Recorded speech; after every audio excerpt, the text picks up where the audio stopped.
Good morning everyone! Welcome to this week's Wild Wednesday. Now it's actually our last Wild Wednesday together. Can you believe that it's been 23 weeks that we've been doing Wild Wednesday for? We hope you've all thoroughly enjoyed it and have learned something new.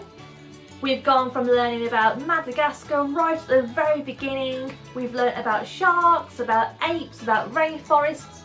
We've covered a whole load of animals and environments that we hope you've really enjoyed learning about. But it's time now for you at home and for us too to return back to the classrooms and back to schools next week. So I hope you're looking forward to having a nice change and seeing all your teachers again. Just because Wild Wednesday is finishing though, doesn't mean that you have to stop learning about wildlife. So at the STEM Response team, we want you to make every day a wild day. So in this session, we're going to learn all about how you can make your homes, your gardens, and even small spaces like your windowsills friendly to encourage wildlife.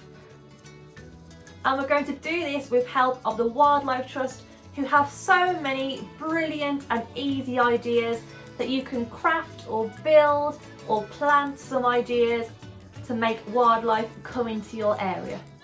We also have our Bugs Life workshop for schools, and this can be done socially distanced as well, where we teach you all about your gardens, wildlife, and the wildlife that lives in your school gardens too, and how to make the most of that.